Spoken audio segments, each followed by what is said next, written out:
Broadcasting live, this is KMA Talk Radio. Life, liberty, and the pursuit of fine cigars. With your hosts, Honest Abe and Adam K. the Brewmeister. Listen to the show anywhere in the free world at KMATalkRadio.com. I like to smoke them like Sir Winston Churchill, like John Kennedy, yeah. Remember Coach Red Auerbach, smoked up for victory, yeah.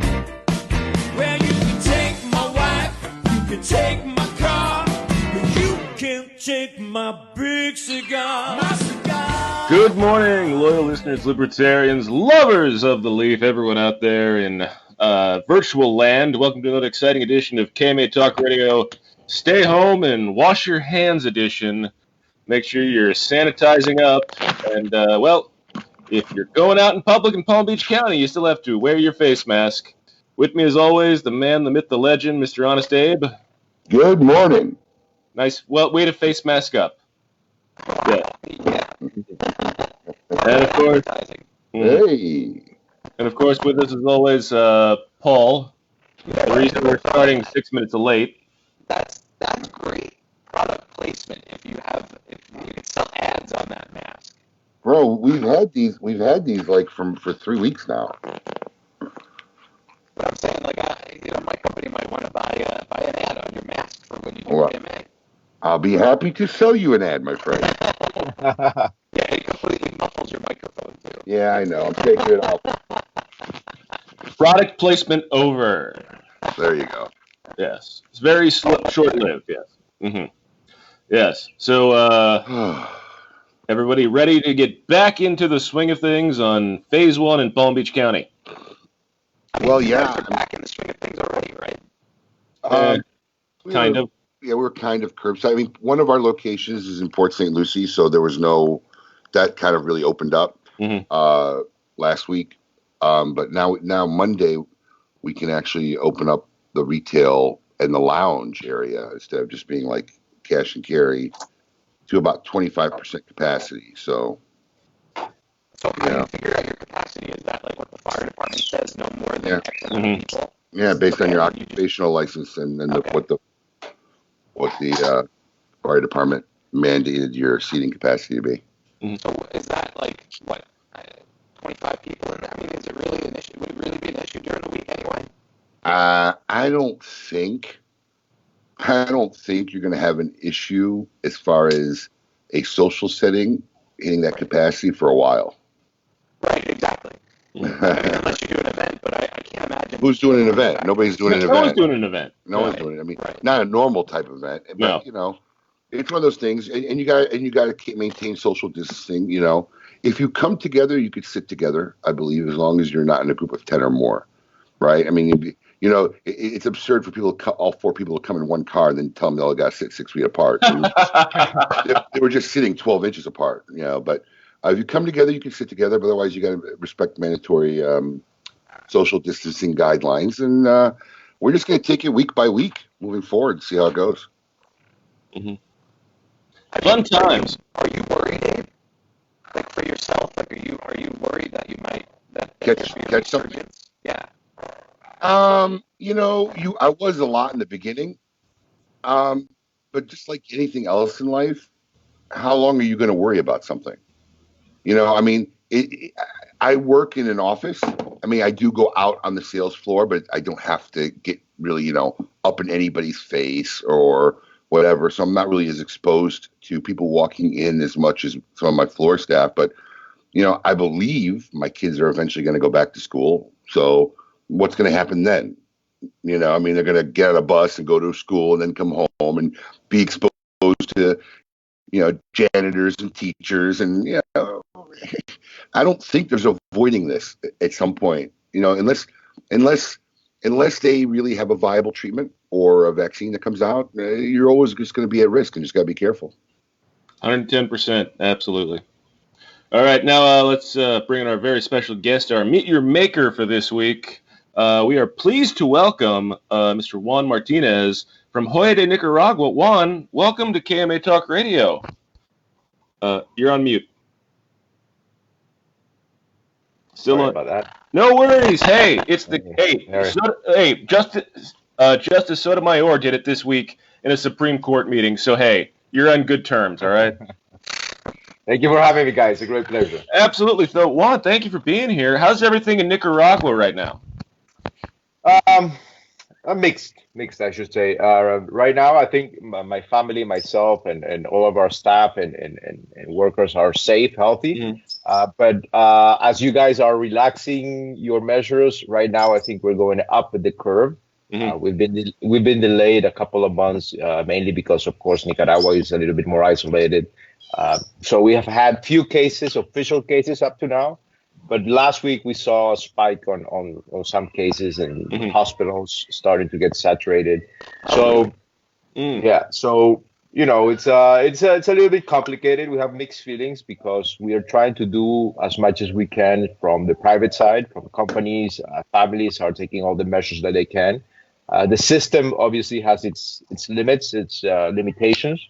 But we're good at this moment. Thank God. We've learned a lot from what has happened in other places in the world. So I think that there's a high degree of consciousness on everybody on the streets, in the companies, to be careful and to make sure to take this with the level of seriousness that requires to avoid big disruptions. Now, have you guys done anything in the factory or changed up any of the factory operations in any way at this point because of this situation? Yes, we have. In fact, we had Holy Week here in Nicaragua. We spent the whole week of Easter week on vacation. So we decided to extend that a week early to make sure that people had the opportunity to stay home. And then we extended it a week after that. So we spent almost 3 weeks shut down to avoid people, gathering together too much.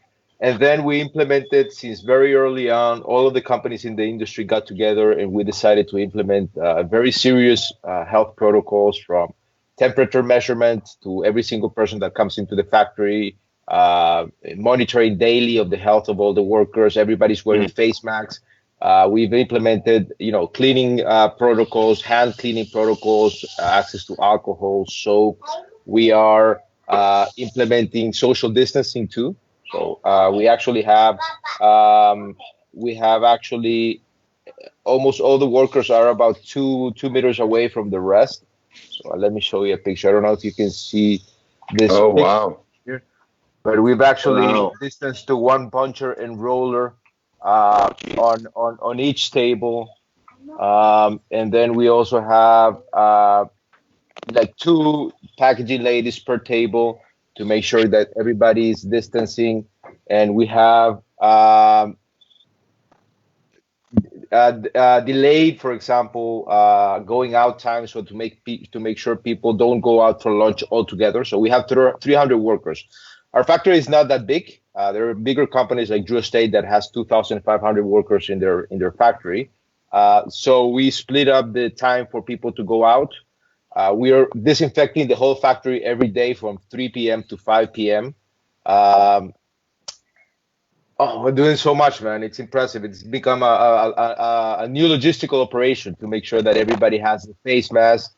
And the most important thing, though, is the education, because you can do whatever you can at the factory or at the workplace. But when people go out in the streets and at home, they need to maintain those measures. So education has been key. We've been educating people with the required measures, hand washing, hand cleaning, access to masks, alcohol, and all that.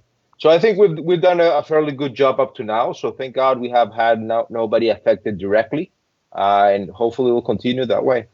Now, Juan, you got a lot of people spread out, so that means you can only have a certain percentage of your workforce on hand. What percentage of the workforce are you currently using? Well, actually, we haven't laid off anybody and we haven't limited work. We have left at home what we call vulnerable population, meaning everybody above 60 years old or with some sort of health issue. So we have about 25 people that are staying home, at least during the month of May, April and May. They're getting the whole paycheck and everything, but they are staying home. So the people who are 60, 65, or 70 and that have, diabetes or heart thing or cancer survivors.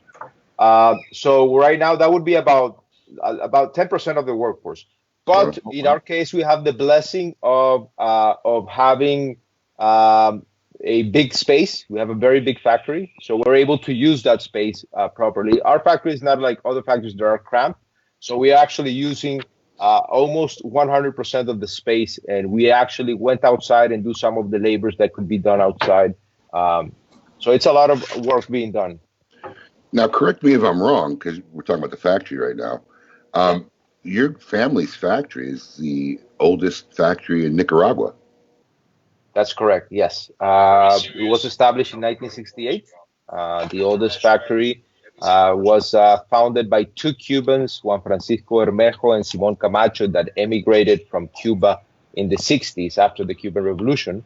And they started planting tobacco, actually, in Esteli in the beginning of the 1960s. And in 1968, they ventured out and started producing their own brand of cigars, Joya de Nicaragua, in Esteli. It was the first factory to start making cigars and exporting it to the U.S. market.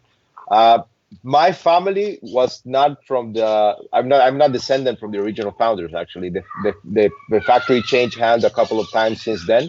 And my father, Alejandro Martinez Cuenca, acquired or invested in the company in 1992. So I didn't grow up under a shade of a tobacco plant in the fifth generation like many of my friends and colleagues. But we've been in the business. The company has been in the business since 1968. My family since 1992. My father continues to be the chairman of the factory, of the company, and I'm the executive president.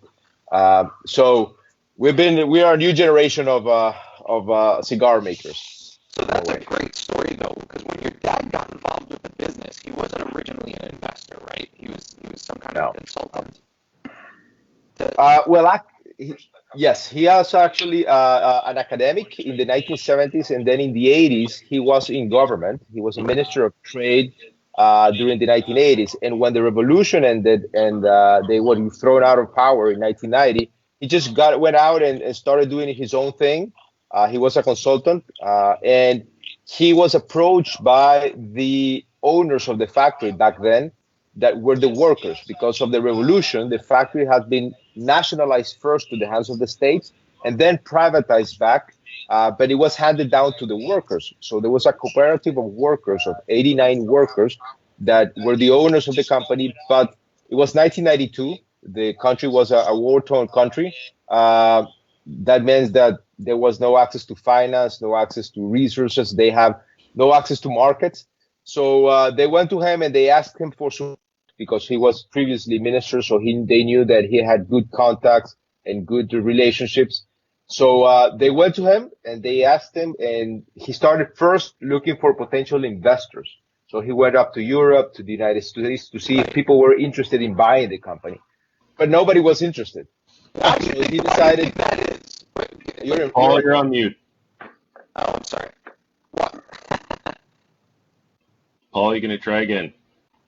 Paul's trying to ask a question, but can't figure out how to get off of mute. Good job, Paul. Why do you, I'm not on mute on the broadcast for some reason. Oh. I'm muted here.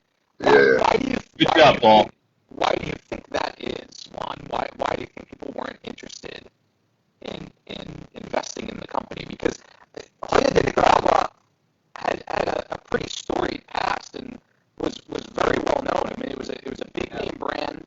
And then I guess in the beginning or late 80s, early 90s, things had tailed off a little bit for them as far as name recognition or whatnot.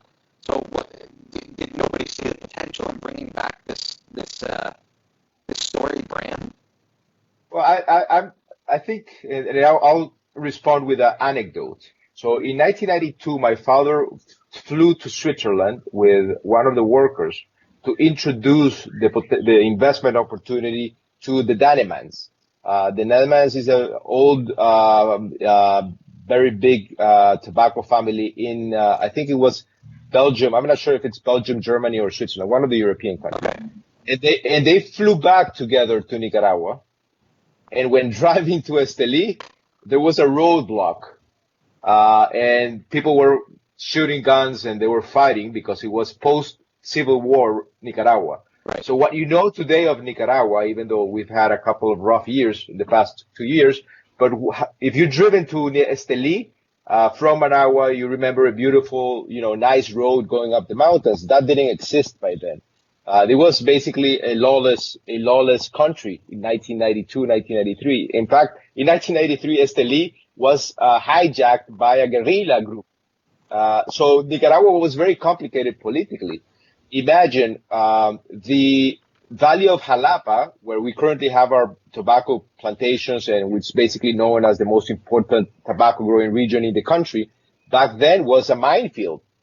So the war had happened in northern Nicaragua, in the borders between Nicaragua and Honduras. So you had pretty much all of the productive land was actually fields of mines, because the war was happening between the Contra-Revolutionaries and the Sandinista government. And the fighting occurred in this region. So it was a very convoluted moment in the history of Nicaragua. So it wasn't much about the potential or the lack of potential. It was more about the country conditions and the situation that we had at that time. So people didn't want to invest in a business when all this was going on in Nicaragua. Yeah, you had no security. The banking system was just starting up in 1992. We had the first bank in a decade. So it was a complicated moment in the history of Nicaragua. But that changed quickly. By 1994, new factories were established. Padron came back, for example, to Nicaragua because they had established in Esteli in 1972. They were, after the revolution, they went out. And Plasencia came back at the beginning of the 1990s. So by 1996, you had in Nicaragua more than 60 cigar factories. So the companies that you know today very well, like Perdomo, like Drew Estate, like Oliva, like Toraño back then, many of the well-known Rocky Patel and all of these well-known were established during this period of time immediately after.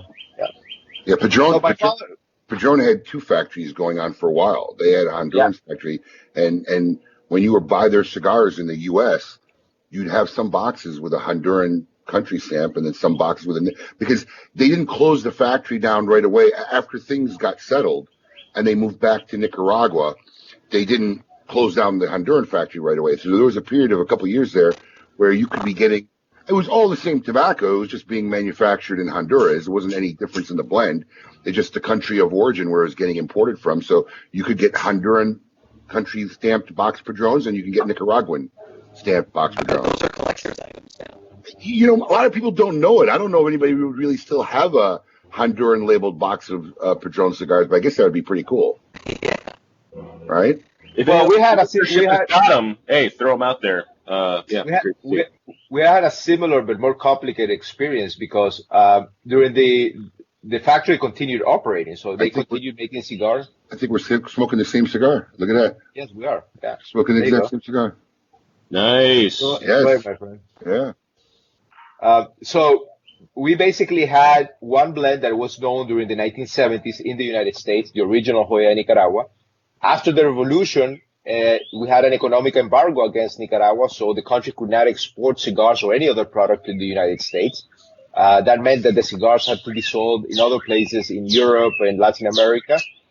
So the brand was actually owned by someone else, and they started producing Joya, but made in Honduras.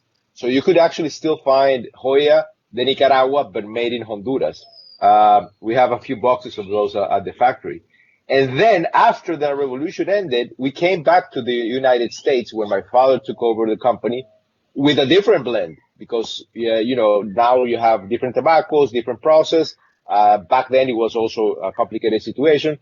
So historically, Joya de Nicaragua, as the original cigar, has had 3 different blends over its history. So if you go over to some history books on cigars, like the Ultimate Cigar book by Richard Carlton or whatever, you'll find some criticisms against the brand because of the change in the blend.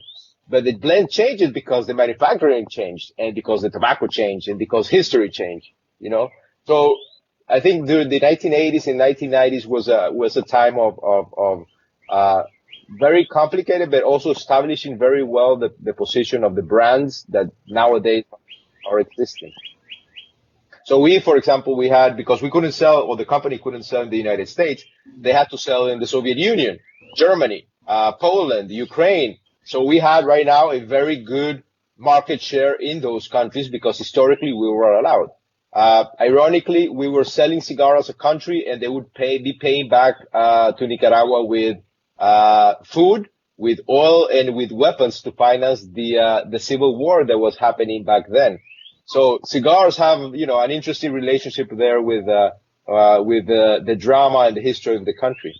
So how many cigars are you guys currently producing in the factory a year or even per month? We produce roughly 20,000 cigars per day.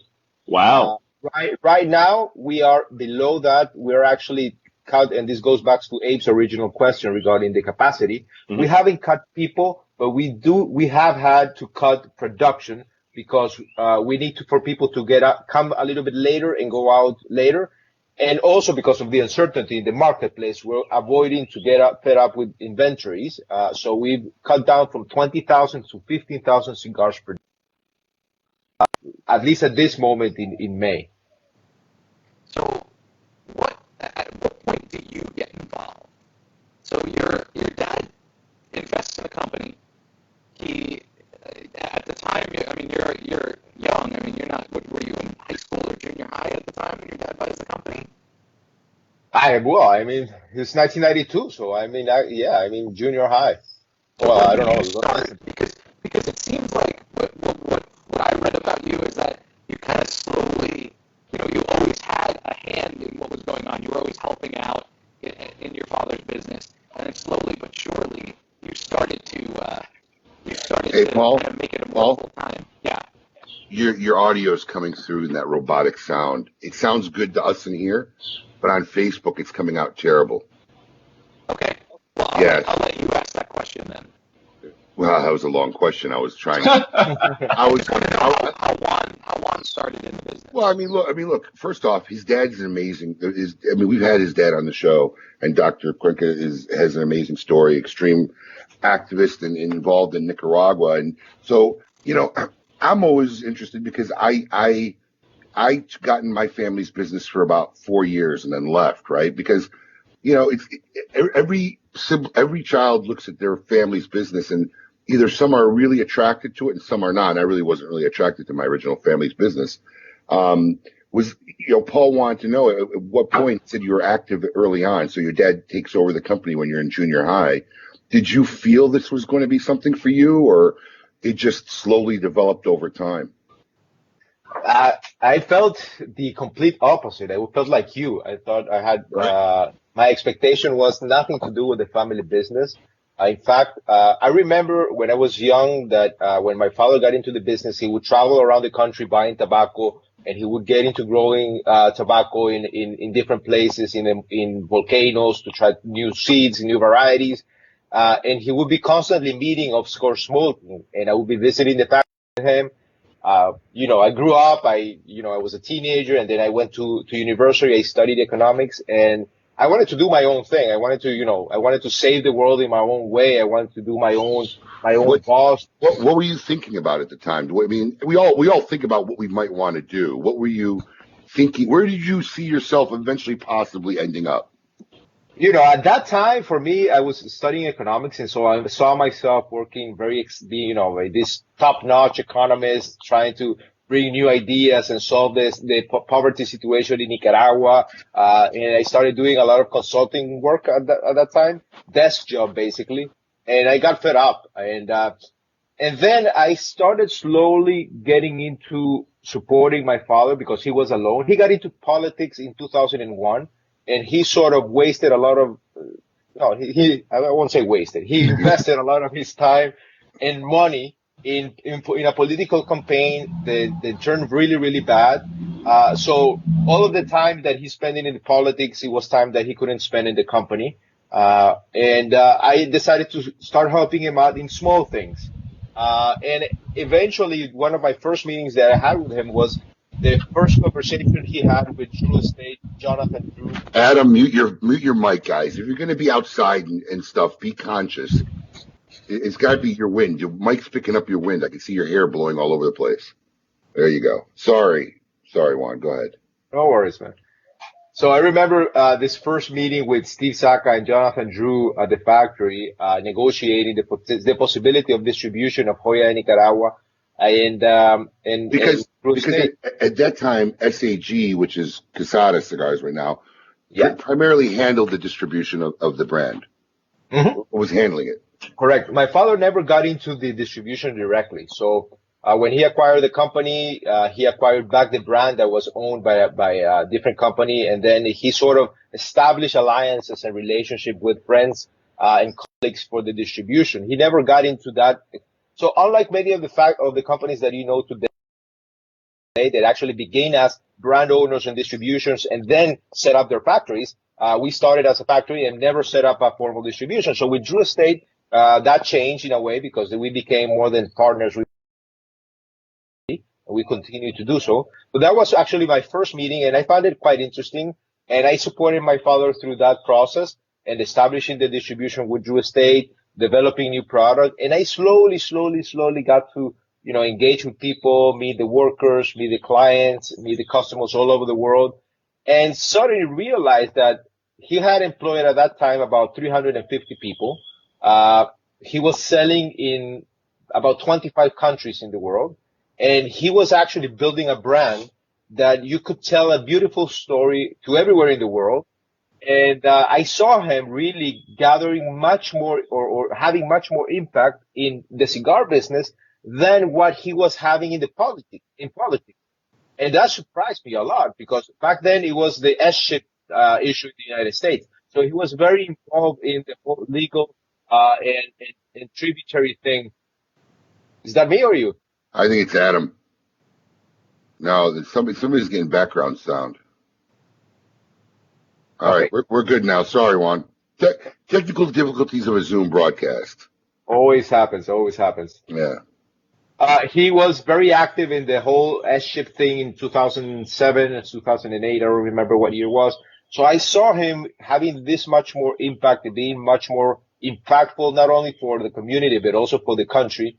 And he was the first person to obtain the free trade zone status for a cigar factory outside of the official regimes.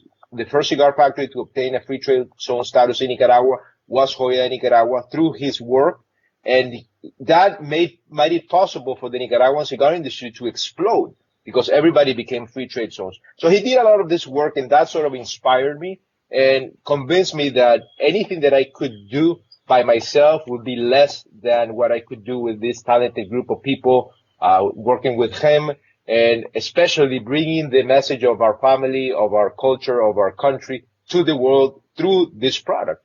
And that for me was fantastic. And I slowly fell in love, started, being more active in the commercial part, in product development, in a relationship with clients and customers all over the world.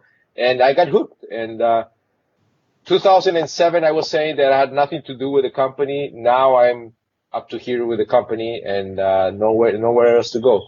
I have to give credit, though, to Jonathan Drew that in 2007, he called me, 2009, he summoned me and he called me and said, you have to get full in and support your dad. And he sort of convinced me, he pushed me off the ledge to be more active in the business.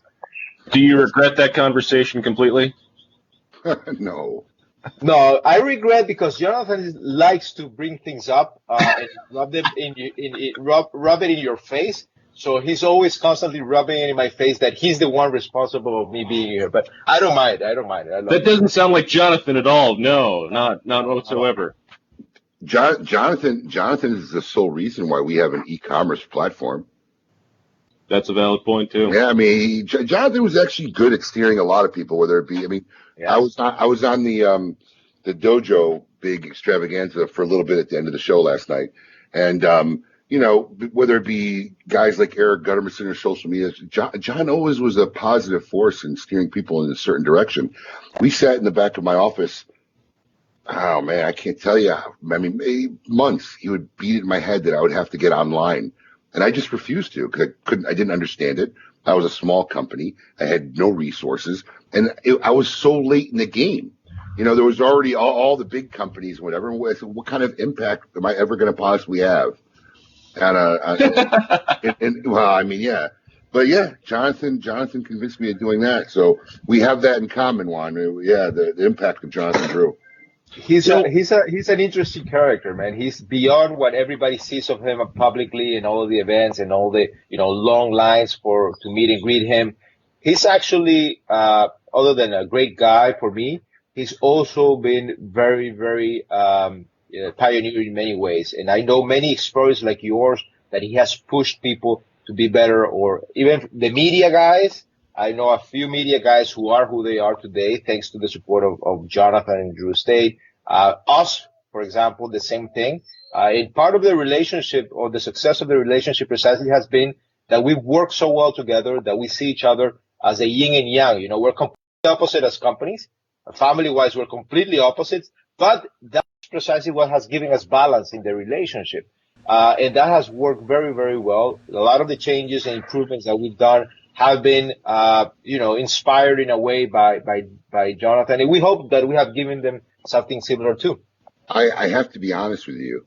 I have to be honest and just say, at the time I heard of the agreement between your family's company and Drew Estate, I was flabbergasted, right? I mean, I really was, because look, there's been very few symbiotic relationships that have stood the test of time as far as distribution, right? You have Fuente and JC Newman, right? You have La Aurora and Miami Cigar, right? And most of them bounce around because it's a very hard balance and relationship to work out. And forget about it when you're so similar. These were so extreme different personalities. You have Dr. Alejandro Cuenca, who's, politician, doctor, and then you have, Drew Estate with their graffiti and fry game and, just completely different entities. And I have to say, it's been an amazing thing to watch over the years, how the whole Joya brand, they as an outsider looking in, forget that I'm in the industry, but as an outsider looking in, and actually even better, as someone in the industry and sees how the inner workings go as far as when they come and try to do promotions and sell, Drew Estate, I can say honestly, never treated Joya de Nicaragua as a brand that wasn't one of theirs, which tends to happen when you have distribution deals, right? They really adopted the brand and it would be represented with them as if it was a brand that they own and was under their flagship. So kudos to them. And kudos to your dad for having the foresight to know that would be an amazing partnership. That it was. You're not the only one, actually. There are many, many people in the industry that bet against that relationship. And there's a funny story. There is a funny story that I won't give our names, but you'll figure it out. That there was this important editor of an important magazine in the industry. My father and Jonathan fly to Manhattan, New York City, to introduce the new relationship and give them the primicia, the first news. And they sit in this conference room. I wasn't there. This is told by my father and Jonathan.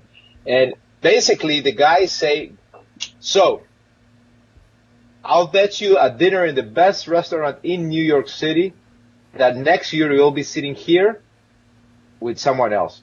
That's what they tell my father. And this is where they haven't officially announced their relationship. So here we are, this is 13 years later since we began, and that precisely this symbiotic relationship. I think my father is although you see him very, very traditional, very classic, very politician, as you say, he gets very excited about newness, about adventure, and he tries to break the mold once in a while. And Jonathan has represented that for him. They changed the break, and that has excited them since day one, I think. And the opposite for Jonathan is true. My father has represented for him a sort of balance and advisorship and complement that Jonathan, of course, doesn't necessarily have at hand. And I think that's part of the complement that has worked very, very well. And as I said, we see ourselves more than family. And that sentiment permeates not only from Jonathan, but from Jonathan to the bottom, from the guys at the warehouse.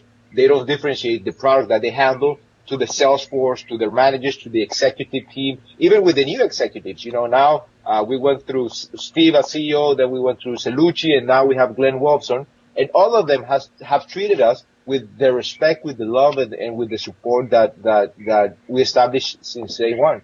And we're very thankful for that. Well, you buried the lead there, though. Did your dad and Jonathan cash in on the dinner? No, they didn't. So basically, a certain person in New York still owes your dad and Jonathan a dinner. Yeah, exactly. They still owe. That's a different conversation that we'll have another time. Absolutely. I'm sure he'll be happy to pay up. I'm sure, if you know who that is. Adam's getting excited. Well, he hears dinner. Food. He hears food and drama. He's getting excited. But absolutely. But once again, honestly, kudos to the intelligence. Now, I just want you to picture this, right? You're sitting at a table with someone who's pretty much has been part of the engineering of the landscape of this industry, and he's telling your dad, a year from now, you'll be sitting here with someone else, and yet your dad still had the fortitude to say, this is the people I want to work with. I mean, that just says a lot right there as far as I'm concerned. It does. And my father has had a lot of hindsight too, because and perseverance.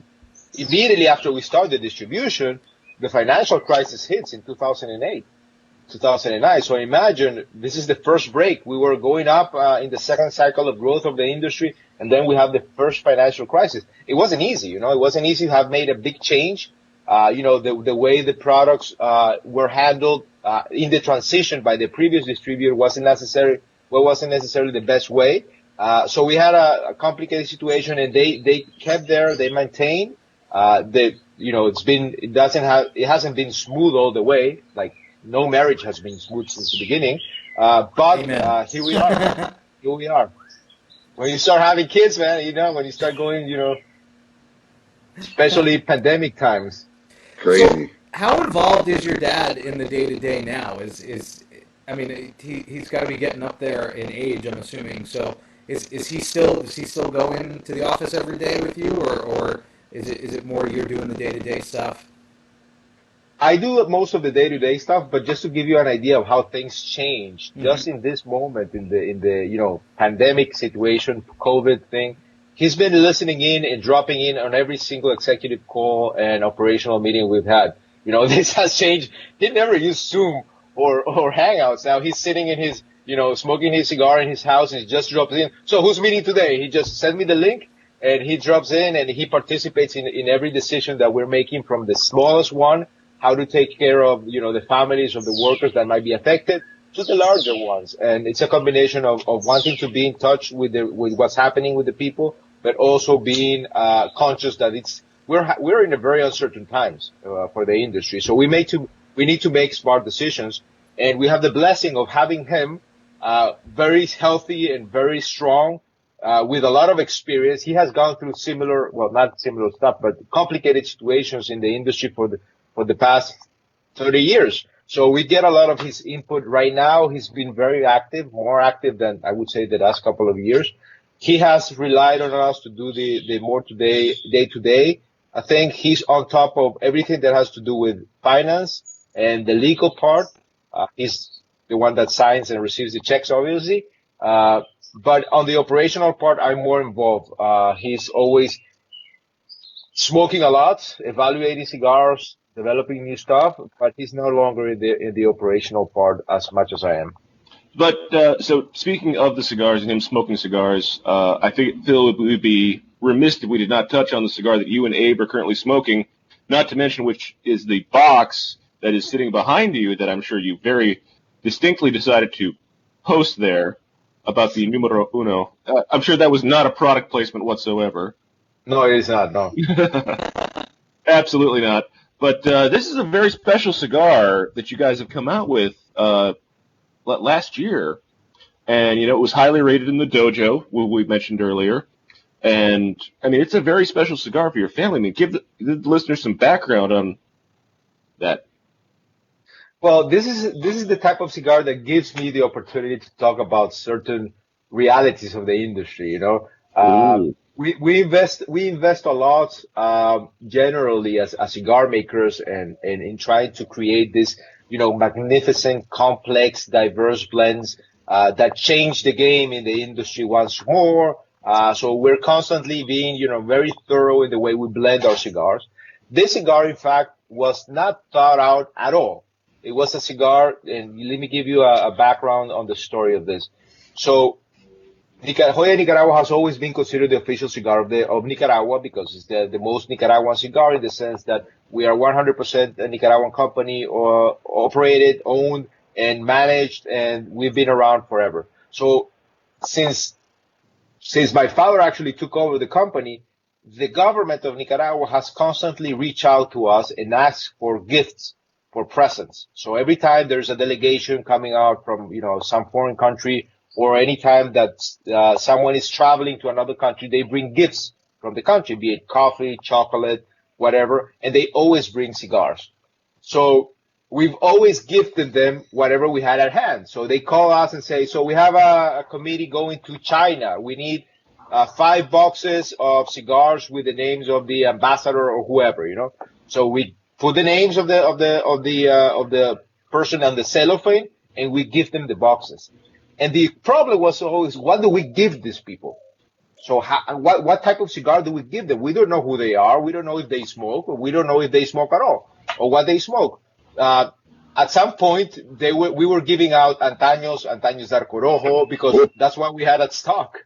So they would be traveling out with these boxes of full-bodied cigars, 20 count cigar, 10 boxes, and they would be handing me out, which was great, but it wasn't respectful for the recipient because you didn't know what to smoke. So we decided I think it was 2013 when this really got aggressive, to first of all be more efficient. So we decided to design a new packaging. It was a 6-count box of cigars, and we decided to reblend a cigar exclusively for them. A cigar that would be smoked and enjoyed by someone who had never smoked a cigar but would appreciate it, but also a cigar that could compete with the cigars that these people, let's say the Russian vice president, was already smoking. And so we designed this beautiful wooden box with the Nicaraguan emblem, country emblem, and we put this white, blue, gold band, which is symbolic of the Nicaraguan flag, with the emblem. And this was the official present from the Nicaraguan government to the dignitaries. And we were doing this for many, many years. So in 2017, Drew Estate comes and asks us to do an event special cigar. One cigar that you could only find at the events that we were doing together. So we decided to, we already had this production on stock. Let's use this. It's a nice emblem. It's a nice logo. We could use it and tell the story of how exclusive the cigar is. And that's how we do it. So 2017, the cigar was gifted as a event exclusive cigar by Joya de Nicaragua. 2018 was this. And eventually it got into the hands of some bloggers, some media, and some retailers. And we started getting requests. I want that cigar. No, we don't sell that cigar. It's not, it's not for sale. It's something that we do for these people. And eventually it got picked up by Half Wheel, and they gave it #1 cigar of 2018. Which was a complete surprise, and which a bummer because the cigar was not for sale. So you get #1 cigar and you can't sell it. So immediately we went out and we redesigned the packaging, and we made the box, and we launched it into the marketplace. And it got a year later #1 cigar of the year by Cigar Dojo. So the interesting part of this is that, as I started saying, that we generally invest a lot of time and dedication in blending and trying to figure out the next big exciting thing. This is a very simple blend. This is a blend that was not thought out for you guys, or for the cigar expert, or for Eric Sensei, or for Charlie Minato and Half Wheel. It was a cigar that was thought for as a person that wasn't a smoker at all. So it's a very relatively simple blend. It's a Connecticut shade with Nicaraguan fillers, but it's a beautiful cigar. It's been tremendously successful. So the moraleja, no, the point of the story is that sometimes what we don't expect to be successful ends up being very successful, and what we think it's gonna be super successful fails miserably, man. I think that's the overwhelming arc of the cigar industry, right? In a nutshell. Yeah. It's a very common theme in the industry. I've been on the other side of that, where I've seen something, I said, oh, this is going to be a big hit. Dead. Or you saw something, it's like, oh man, no one's going to buy that. And goes gangbusters. But after hearing that story, I'm curious: are you still giving this cigar out to dignitaries and diplomats and using these as gifts for the country of Nicaragua? No, actually, 2018 was a breaking point for us with the relationship with the government, so we haven't gifted any cigars to them since then. Fortunately, you probably are aware of the political situation in Nicaragua, so we've stopped that giving out. We do still have some of those boxes and everything, but at this moment we're focusing on selling the cigar. Can you tell any of our listeners about that political situation and what's going on? Some of them may not be up to speed. Yeah, is it getting better? Sure. Right now it's stable in the sense that at least people are not being hurt or killed in the streets as in 2018. So 2018 we had a social uprising, because the government that has been in place since 2016 has been slowly but surely deinstitutionalizing the country, meaning that some of they've been implementing some policies that go against the Constitution. For example, the president that was the president during the 1980s could only be president in Nicaragua for 2 terms non-consecutively. So he won again in 2006 fairly, and then they sort of reinterpreted the Constitution to make him basically electable for life. So now he's on his 4th term. In the last election in 2016, he actually took as a running mate his wife, actually inspiring House of Cards type of thing. So the vice president is his wife, which goes against many, many articles in the Constitution. And they've slowly deinstitutionalized the government is run by a party. It's just basically one party. So that combined with other issues, and that was working fine in the sense that Nicaragua was growing, everybody was working well until 2018, when they changed unilaterally the social security system. So basically they reduced the pensions that people were receiving, and they, increased the time that you needed to pay social security.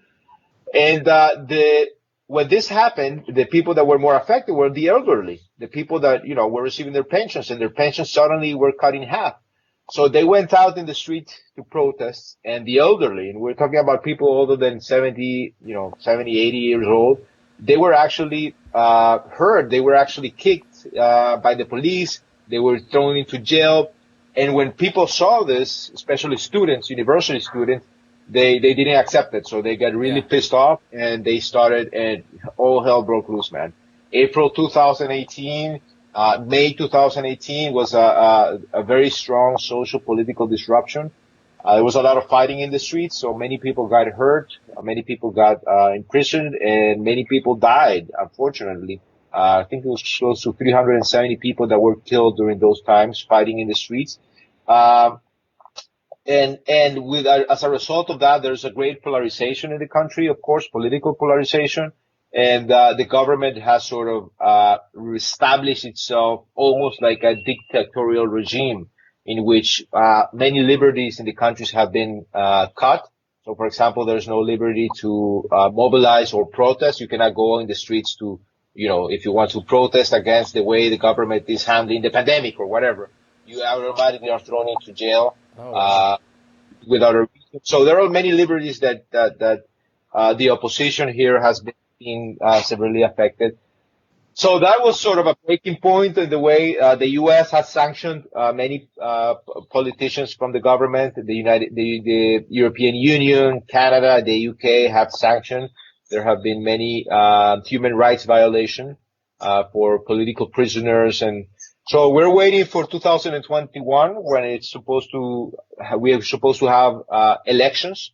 Hopefully free, fair, and supervised elections that allow this country to regain its institutional order. I think everybody's waiting for 2021 at this point. So just curious. After the zombies come. Yes, absolutely, yes. So just curious, and Paul, I just want to let you know, from what I can tell, your audio is fixed, so that's what I'm reading. So do you actually think there'll be a free election or a real election? Do you see any? Because look, you see this in movies, and you've seen it happen in the real world. Forget movies, right? these guys don't like to give up power. Do you really think there's once any they have way? it. Yeah. Do you really think there's any way that they're going to give up that office? This is the situation on which books are written, and Yeah. academics, And which movies are made, yeah. health, game theory, studies are made because it's a very complicated position. So the government, if they want to continue operational, if they, for example, this is a very poor country. We don't have a lot of resources internally, especially today, because we relied a lot on exports. Right now, the global markets are shut down, basically. So they're going to need money, and to get access to money, they need to go to banks. They need to go to the World Bank. They need to go to the IMF. They need to access the international finance system, but they cannot because they're sanctioned because of human rights violations. So they need, and one of the requirements is to hold free, open, and fair elections. If they do that, they very likely lose the election. And obviously, that's going to be a problem for them. They still hold about 30% of the population's will to vote. 30%, about a third of the population is of that party. I would say about 50% is opposition, and I would say the rest is ambivalent. So if they go to free elections, open elections, they lose. And losing for them, of course, after they've been in power for 14 years, you know what that means.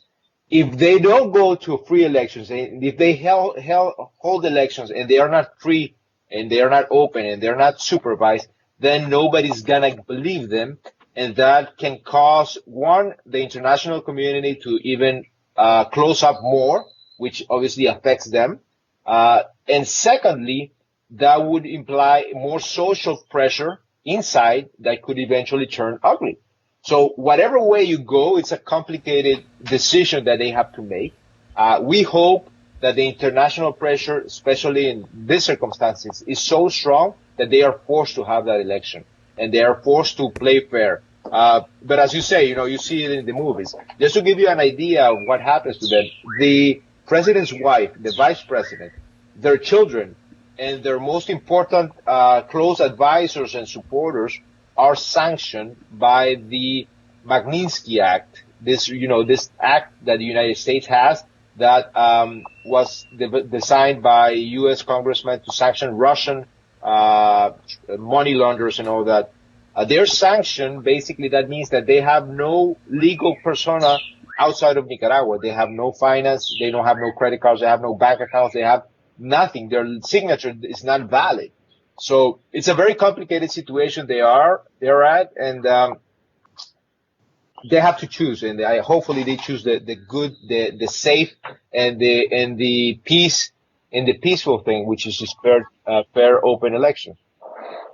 Now, that doesn't mean that the opposition doesn't have a lot of work to do. They have a big homework that is getting their shit together.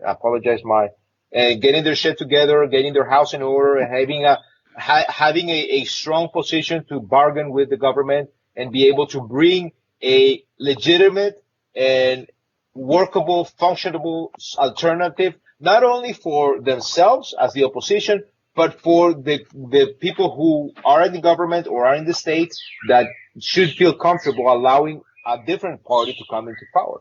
So it's a complicated situation that we are at right now. And it's only with a cherry on top with the pandemic. Right? Yeah. I mean, you're figuring the pandemic, hopefully it'll be through by the time that day rolls around. But I mean, you're born and raised. You live in Nicaragua. I mean, are you fearful for what may happen during that time? Because it could get very ugly. We were fearful in 2018, to be fair. I would imagine. Just to give you an idea of how we were at, you have to be home at 4 p.m. It was like, not, martial law, basically. Auto-imposed curfew. There was fighting. I was sitting at home smoking a cigar in my backyard, and I would hear gunshots every single night, in the streets. It was like a lawless country back then. And I really feared for the safety of my family. I just had a newborn. She was 4 months old. So it was very, very complicated. Moving forward, I think that, there is enough smart people and educated people and people with a lot of strong will to make things work better. And we've learned a lot. So I'm not as fearful in terms of the security as I am in terms of the functionality of the country once we go to the government, to the elections and what happens afterwards. You know, it could get ugly, but I'm hopeful, and I trust that there are a lot of people who are willing to even, you know, sacrifice themselves to do a great job in making sure that this country does not repeat the cycle of history. Just know, every 30 years, Nicaragua goes through a cycle of violence and conflict like this. Every 30 years is registered by the book.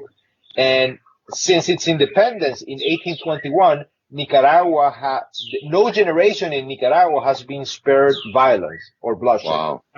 In That's 6.5 generations since 1821.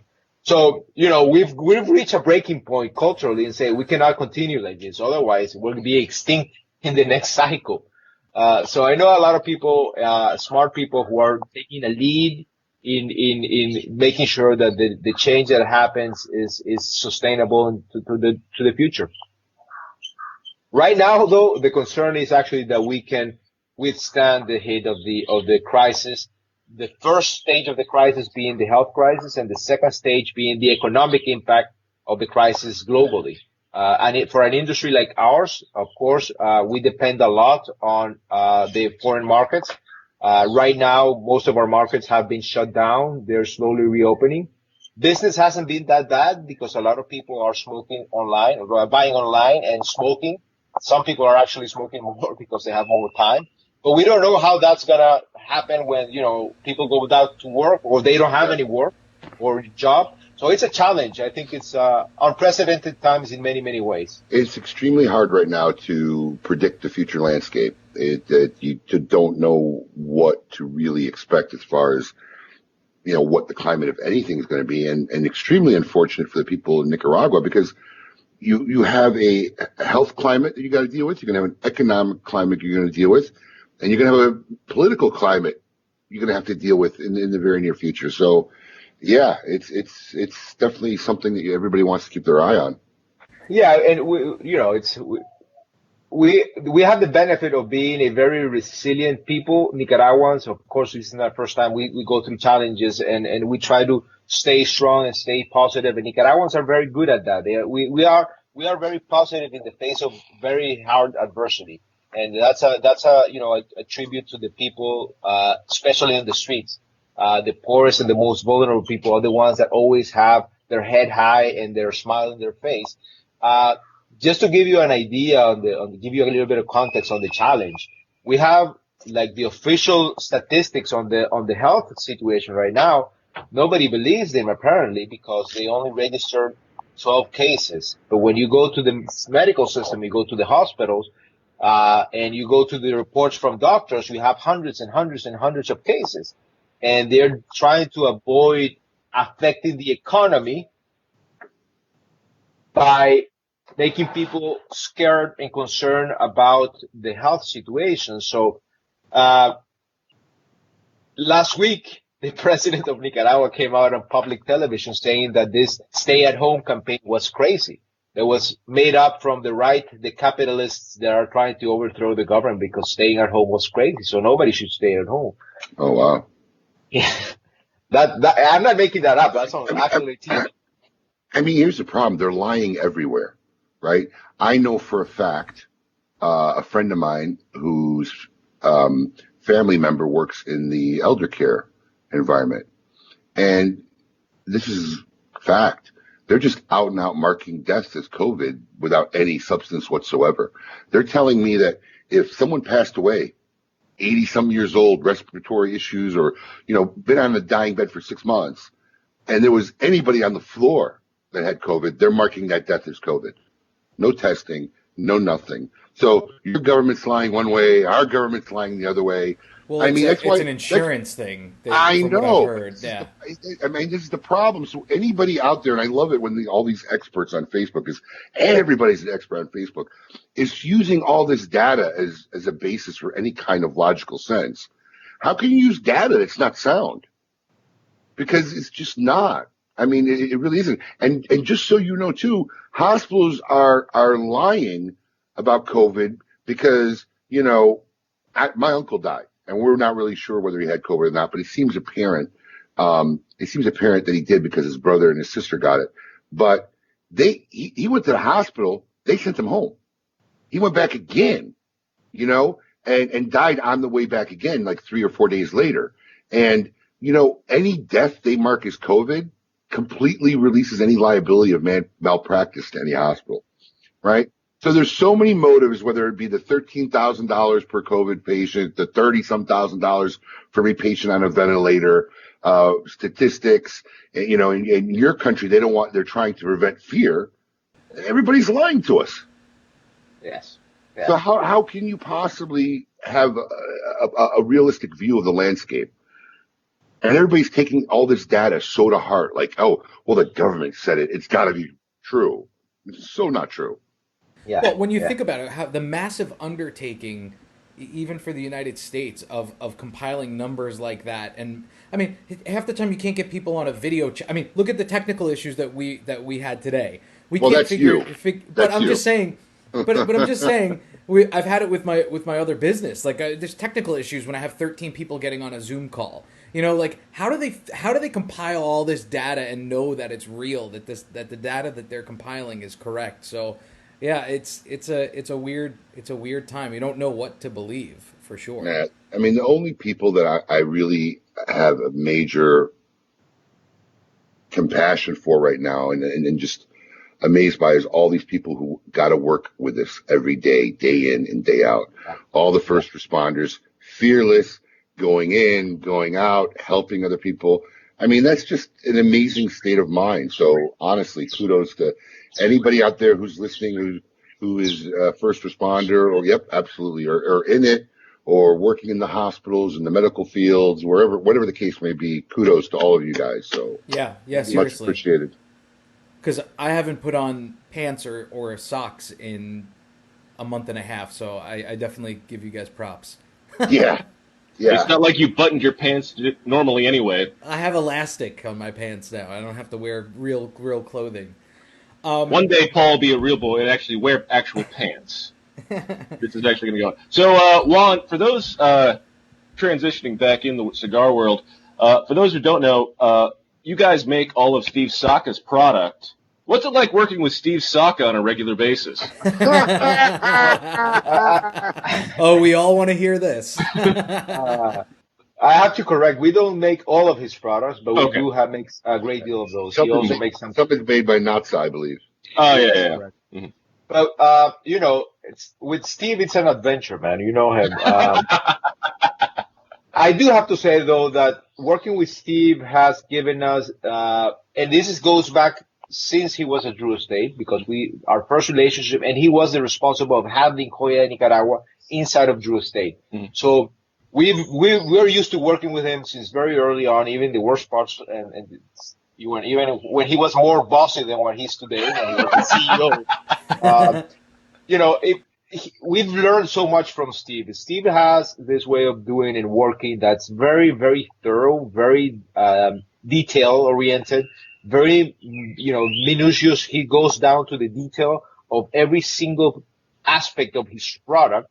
That has made us better as cigar manufacturers. We've learned so much of him as a client. Of course, we need to satisfy him as a client, but we also learn a lot from him, and hopefully he's learned a little bit from us. Working with Steve, you know, he used to come down, of course, pre-COVID, 1 week per month almost, when he was not traveling. We would spend hours and hours and hours sitting and testing. His level of organization, his level of detail is very uncommon in this industry. And we work with many clients from all over the world. And the way he handles and he envisions his product is very, very unique. And I think it's part of his success, because he deep dives into shit. He's not comfortable with just the superficial part or anything. He goes down, he makes sure that things are like he wants them to be. But he's also, although he comes across as the know-it-all, he sells himself. No way. He knows a lot. He knows a lot. And, But he does accept advice and recommendation from our part, and he's very open to hearing. And he's always, so what do you think? How do you feel with that? And he always keeps, and he comes out and say, I agree with you, especially with Mario, who's our factory manager, and he sits a lot with Mario because he's like his liaison in the factory. He's always coming back a trip later. I thought what you said, and I think it's a good idea, man. I think we should do this. And I think Steve is for us, it's a beacon. And I try to speak to Steve in this situation at least once a week because he gives us light onto many aspects that we don't see from down here or that we cannot see on that. Steve is a one-man show. And what he has achieved is impressive. One man show, one family show, to be fair, with Cindy and Jonathan doing a lot of the work to the back office. But what he has achieved, being on the road, developing the product, developing great, fantastic product, because Steve comes down, he buys his own tobacco. So we buy his tobacco on his behalf, but he actually chooses the tobacco. He reserves his tobacco. He goes over his tobacco and he goes into the blends with time, with precision, almost chirurgical precision, writing and analyzing his blends, going and going. And I think he's the only person in the industry who actually travels to the printer to make sure that his gold embossing in his band is correct. And if it's not, he'll travel again to Europe to make sure it is. That's the level of detail that he, and I appreciate that a lot because that forces me to try to be a little bit as him to be better in what we do and the way that we showcase the product. And I think it shows. It shows not only in the numbers, but it shows on the way people appreciate his product.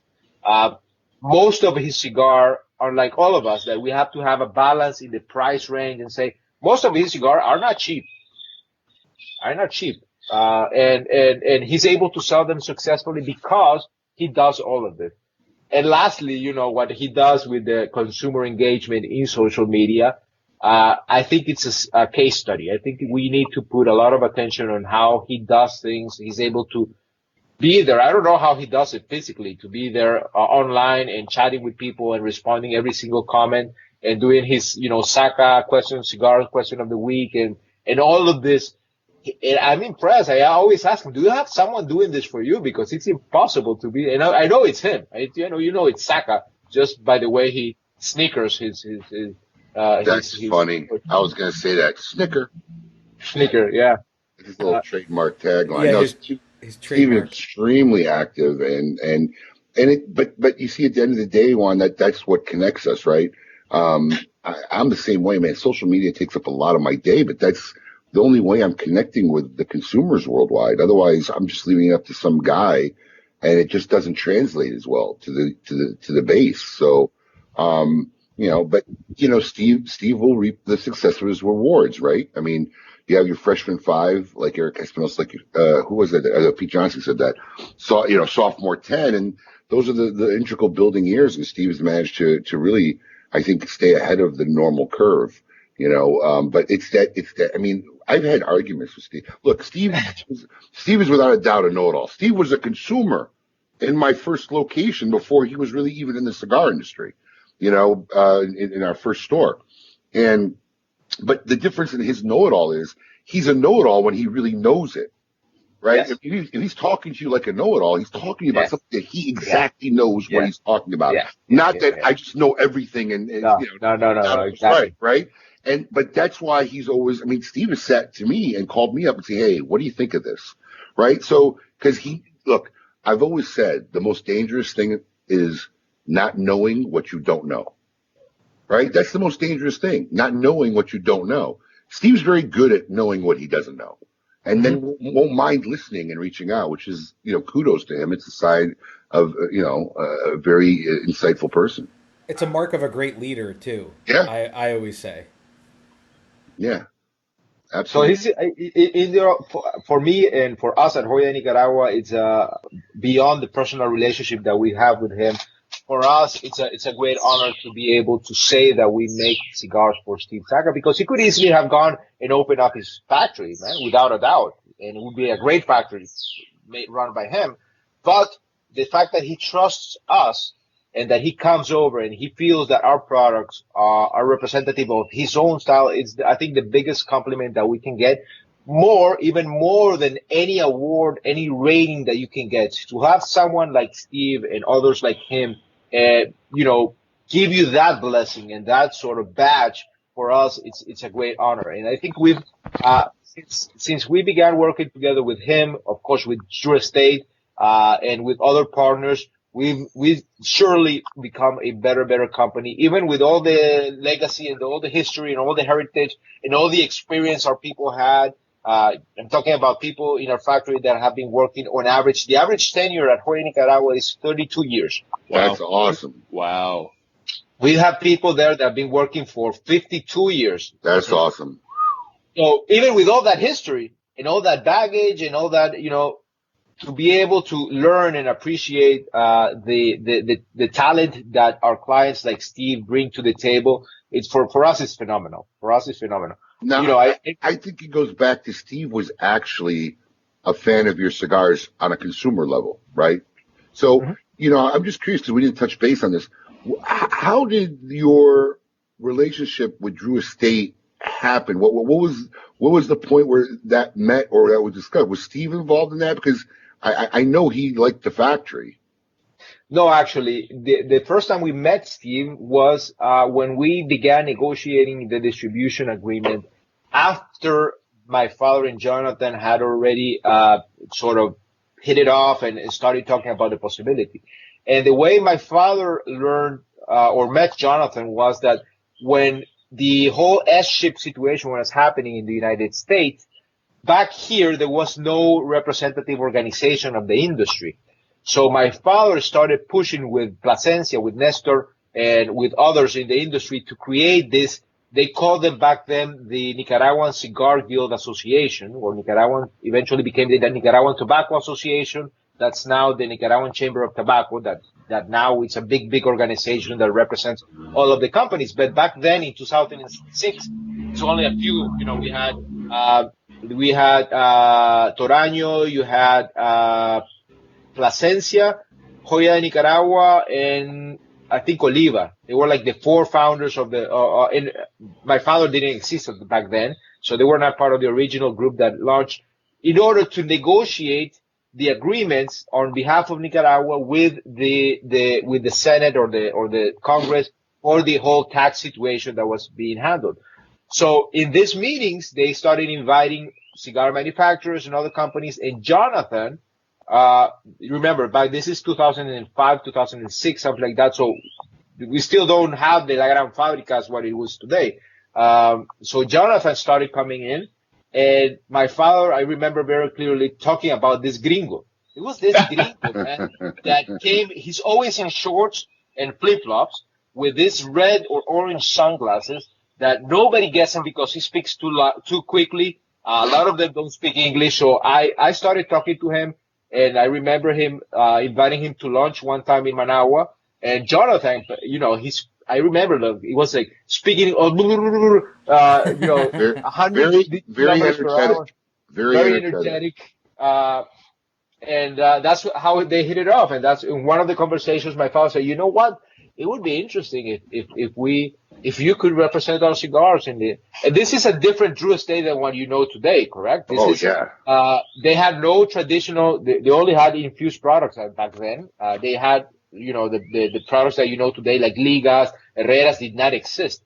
So Joya, for them, Joya Nicaragua was their first traditional cigar to be handled. So that was the reason why Joya Nicaragua was so important for Drew Estate, because it also opened up the door or the space in the humidors that they didn't have back then. They had, they had acid, they had Isla, they had all of this infused Kalua, all of this infused, but they had no traditional. So for them to represent an old school traditional brand was sort of a breaking point. Eventually they developed Liga and Underground and all of the traditional, and we coexist now. But back then it was the so Steve comes, and I remember that Jonathan saying, so there's a guy, Steve Saka is coming. The first, being Nicaraguan, I'm very ignorant sometimes, so I first thought that Steve was going to be Japanese. Saka. And the first, so we come very properly dressed for the meeting. You know, we're having this. We're gonna bow. Do the bow and everything. Have the bow ready. We have this, and we come in, and this is we have Jonathan in shorts and flip flops, and Steve also in shorts, and this big red shirt, and this big guy. I was like, wow, man, what are we dealing? And you know, he's very ordered in his meeting, and that was the first time we met Steve in 2006 when we started negotiating the distribution agreement with real estate. And after that, he sort of was the responsible who took Joya Nicaragua in his heart, and he was the one from product development, negotiating advertisement. He actually was on the road with my father every single time, and my father in 2008 was on the road for almost 200 days a year in the United States, visiting accounts and doing events and all that. And Steve was with him every single time. So, you know, that was sort of the dedication and the commitment that Steve had since very early on. Wow, that is a fascinating story. That is great. Yeah, definitely. Never thought I'd hear someone describe Steve Saka as Japanese. It makes sense, though. He doesn't know that story. He'll know it now, but he's watching. He knows now. He knows. Of course. All right.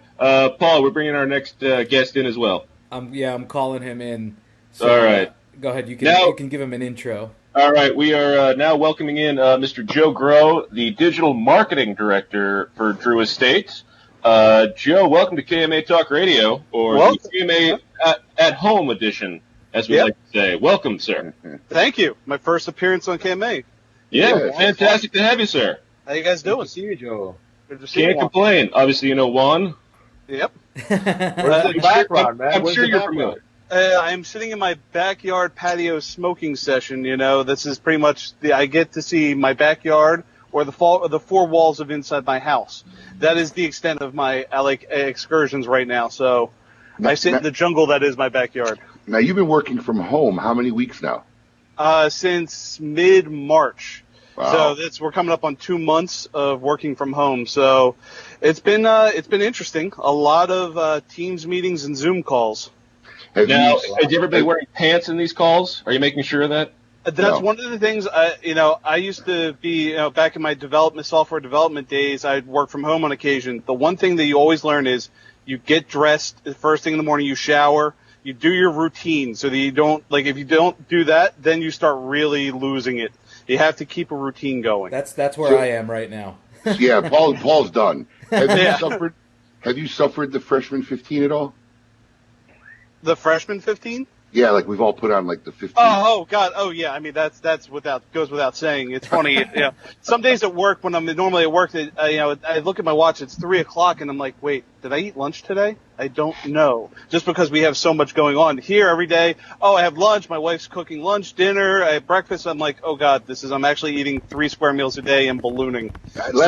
Last couple of weeks I've been going in the office, and thank God, because during quarantine it was like a perpetual graze all day. I felt like a cow in a pasture, just grazing all day. If I walked by the kitchen to go to the bathroom, I'd grab something to eat. Yeah, if I walked by this way, I'd grab something to eat. It was torture. It's the constant snacking. Yeah, I think I put on the freshman 20. Well, the worst part of it is for me, I didn't really have the home office set up because I just haven't had the need one. And then, I grab a little desk, I get my monitor from the office, but I forgot to grab my computer chair. So for the past 2 months, I've actually been working off a folding chair. Let's just say that's not been wow. Yeah, that was not a smart move. I really just need to invest in it. Ooh, that is not good for the posture. Gotta improve on that. No. Well, I want to talk about why Joe came on today, right? Exactly. Yeah. We've been very active and very good, and then constantly, trying to evolve our show. And before this whole catastrophe, we're really getting ready to make our moves to build probably the most state-of-the-art studio that any media person in this industry has. But what we've never focused on is our website as much, right? We kind of change it every few years and stay stagnant. So we just recently revamped the KMA website. We're going to get a little more activity, a little more involvement. Paul, you started your own little segment called The Producer's Perspective, which I've gotten a couple of emails on. I like it. Tell us a little bit about that. So what we want to do is we want to engage our audience a little bit more outside of just the show itself. So what we decided to do with our team and Abe's team and Brian, who's our awesome web development guy, is put together a little bit more personalized touch outside of the show. So whether or not my opinion matters, I kind of it doesn't. No, It matters a lot. It matters a lot more when I'm not around. That goes to give you your own little perspective. So I give a little kind of pre-show workup on every show. So every Friday you'll get an email from me via the KMA email list, where I'll talk a little bit about the upcoming show, who we're going to have on, what we're hoping to talk about, and just kind of like I know Coop doesn't like this word, but a teaser of the show to come up. And then Can they reply to that if they want you to discuss anything in particular? they can reply to that because it comes from info@KMA Talk Radio, I believe, and I will get that. So yes. Okay. So if you anybody can- says, "Hey, I'd like you to see what's going on about this or that," they can respond to that email, and that's something you can incorporate into the next day's show. Yeah, and at any time, even if they don't want to reply to the email, they want to just reach out to me. Info@KMA Talk Radio is how you get in touch directly with me and our team. But I read every email that comes through for KMA Talk Radio, whether it's directed towards me or not. So then we also we like the discussion that comes up, because the show, it's live now, but then it stays out in the universe obviously forever. So it goes onto YouTube, it goes onto iTunes, it stays on Facebook, and we see a lot of engagement with the show the week after it airs as well. Sometimes some of the biggest viewership that we see is after the show is actually live, because maybe you don't have time on a Saturday, although these days everybody has time. But Yeah. What's a Saturday? Yeah, exactly. Yeah. Exactly. So what we wanted to do is kind of do like a pre-show wrap up, like a little wrap up on the show, maybe a little personal anecdote. So that's the producer's perspective, that on Mondays you'll get an email from me just talking about what happened on the show, maybe some surprises that we talked about, and any other little tidbits that we should talk about, possibly some hints towards follow-up shows because of things that we discussed on there as well, and kind of asking for your opinions in all honesty as well. So kind of just giving us a little bit more interaction with you, the listeners, the viewers, other than just on the show and right here live on Facebook, to kind of broaden our communication with you. So if you're not subscribed to the KMA Talk Radio email list, for sure, go to KMATalkRadio.com. It's right up there in the front where you can subscribe to our email list. We don't hammer you with tons of emails. We don't sell your email list to anyone. We have a really great sponsorship program with some of your favorite brands as well that you'll see on there. But it's more of a direct communication with us and what we're doing. So definitely, it's a great way for us to interact with our base throughout the week, right? When we're not broadcasting. And Joe and the fine folks at True Estate, in their infinite wisdom, right, got together and want us to help drive that base and get it more active and do. So they have given us this incredible package that we're going to give away. Yep, put it up. Ooh. That we're going to give away. It's the True Estate Super Prize giveaway. And has the picture come up yet, Paul? Yeah, it's up. Okay. And Joe, why don't you tell them what's involved in this package here? Well, so we decided, Abe, when we got talking that you guys were going to launch your website, and, we wanted to participate in this momentous occasion and really kind of drive a lot of people to KMA, because, this is a killer program. I love watching you guys every Saturday. It's awesome. So what we got in this package for you guys, so for the grand prize, first off, you have a Drew Estate branded Yeti Tundra 35. Now, this is a massive cooler. Like, this is something that is just, it's awesome. Look, I have a couple Yetis myself. It was great during the initial couple weeks of COVID when everybody was buying meat and had to stock up. So I filled my freezer, and then I threw a bunch of ice in that thing and some some sausage, some hot dogs, bacon, all that kind of thing. That holds ice for over a week. Like, it is crazy. So you have that. Then next thing you have in that prize package, you have a Benchmade Allerfame cigar cutter. Like, this thing is it's a knife, it's a cigar cutter. Actually, it's a screwdriver and a bottle opener, and it hangs on your belt all in one. But it's actually one of the, I mean, we've done stuff with Benchmade in the past. They're great friends of ours. It's a great company. And the knife is super sharp. It'll cut your cigar beautifully. I mean, it's a beautiful piece. It is branded with the Herrera Esteli Norteño, the birds on there, the Guatabaranca, the national bird of Nicaragua. So that is, I mean, it's a beautiful piece. And then finally, we have our Liga Privada Flying Pig Toolkit. So that has, not only does it have, it's an awesome tin, but it comes with a 3-finger cigar case, a cigar rest, and an ashtray all in one. So, I mean, that is a massive package, and you're looking at probably close to, $600 in value, and that's the grand prize. And then we have 2 second and third place prizes, which get you the cigar cutter from Benchmade and the toolkit as well. So, I mean, these are some massive prizes. Super awesome, super generous, and just in time for summer, because who couldn't use a Yeti cooler in the summertime? So all you got to do is come to our new relaunched website, subscribe to our newsletter, and we're going to collect everybody who subscribes through May 29th, I believe it is. Mm-hmm. We're going to get all that data. We're going to give it to Joe. Joe's going to call back on the May 30th show, do a randomized drawing, and we're going to announce 3 winners. So super, super awesome promotion. Thank you for your support, Joe, you and everybody at Drew Estate, and offering this to a lot of our KMA fans. No, thank you guys for a really cool package. Can I add an add-on on that? Yeah, absolutely. That's what I love. Joe. So we'll do an extra one.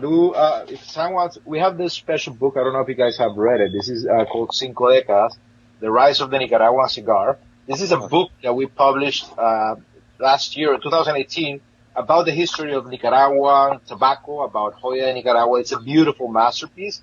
It's a hardbook cover that talks about the history of tobacco in Nicaragua. We have a couple of copies there. And Joe, can we get a second winner and choose another person, and get one of these exclusive copies? Hey, what do you say? Do we throw it in? Absolutely. And listen, I mean, I hate to be presumptuous, but I'd be a sin if I don't ask. Any possibility we can get that book signed by you and your father? Sure. Ooh. Yeah. Touchdown. Wow. Touchdown. Look at that. Right here. And again, this is about the partnership of Drew Estate and Joya de Nicaragua. Look, Juan's throwing in. So, guys, I mean, this is your opportunity to win. So, Paul, if you can, or somebody, drop the link where we have the sign-up form in the chat. I don't know if you did it already. So, I mean, this is an opportunity to get some really cool stuff, guys. And we're just here to celebrate, this new launch for Kiss My Ash, because, I mean, this is just a sign of things to come for us in terms of the partnership. It's only going to keep growing from here. And we wanted to really, reward your listeners with some really cool stuff, and it's an opportunity that's only available here. Awesome. Super, super pumped up. That's again, cool. Joe, super thank you to you, your involvement, the whole Drew Estate team, to Juan and the people of the Joya de Nicaragua. Just made an awesome thing. And honestly, we need to start normalizing. So this is a great little package to start breaking into summer, getting ready, and I couldn't ask for a better thing. Thank you so much. The beaches are opening here. Exactly. Same thing. Beaches are about to open. Fill the cooler. Put some Coronas in there, and back to Corona, right? I have so much Corona in my house, by the way. I have, my Yeti is filled with Coronas right now. I don't know why we have so much. It's an awkward thing, but they were on sale, so we bought like 3 24-packs. And we don't really drink beer. You guys are wine guys. So party at Paul's house if anybody wants to join in. Yep. Yeah. A social distance partying. You have to hang out in the garage. All right, I can do that. It's funny, driving around my neighborhood, I see people standing outside, and just the whole dynamics.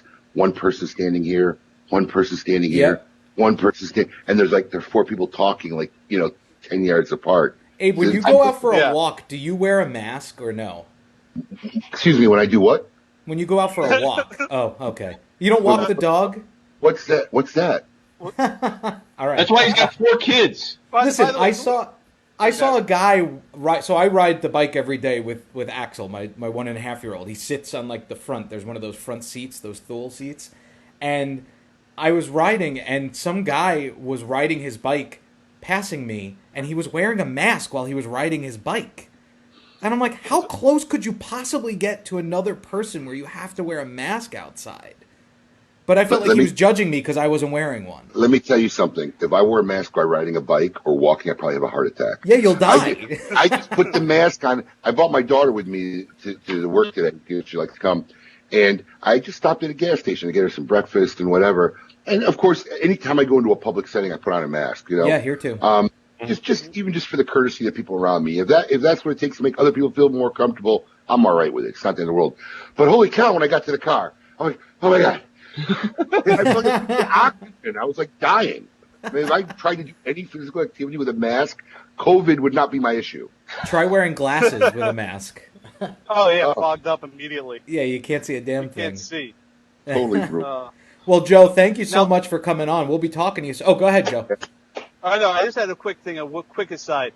Abe, last night as I'm in bed next to my wife and I'm watching the Dojo broadcast, and then all of a sudden, I hear Abe's beautiful voice, and I look down, and there's Abe leaning in the hot tub, just completely, he's naked from the top down. Like, oh, I did not expect to see this tonight.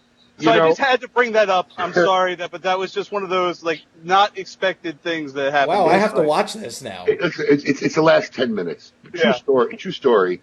I was watching the episode, and everybody was great. It was an epic episode. They had everybody in the history on. Right. And I just figured I'm going to be sitting down and watching for 2 hours. So I got in the pool, got my little ashtray, got my cigars, got my phone. I like to stand on the edge of the pool and comfortable. I'm watching it. And I guess one is because we were the first company, Smoke Inn, to work with Dojo on their first, basically, Dojo cigar. And that was Winter State. And Eric talked about it on the show because we basically had a conversation, and I basically said to him, I said, look, who do you want to do this with? Oh, I don't know. Who do you think will do it? I'm like, look, just if you had the choice of anybody you want to work with, tell me who it is. I'm more than happy to reach out, and we can make this happen. And, his first choice was Drew Estate. And that's when we came out with Dogma, which, was one of the most epic, probably, Dojo releases ever, to the point where it kind of now is a limited, regular annual release. Yes, it is. Doing. So, during the show, as I'm watching, Juan Cancel is texting me because that Dojo room is a Dojo protocol room. Come on, get on. We want you on. Master says, I said, dude, I'm in the pool. I'm not getting on.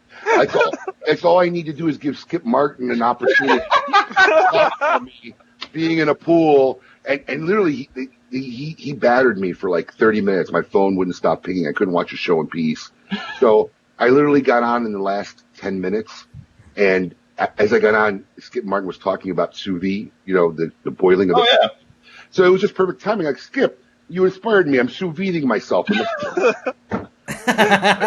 He's obsessed with that, by the way. It's all he does. Yeah, obsessed. So I had to, out of respect and pay a little homage and tribute, and it was an honor being in that room with all those guys. I ended up jumping on for the last 10 minutes, poolside. Yeah, I just wanted to say it was an epic moment. So we have a quick question from an audience member, from our good friend Casey. And he corrected the way I said his name, Aldulemi.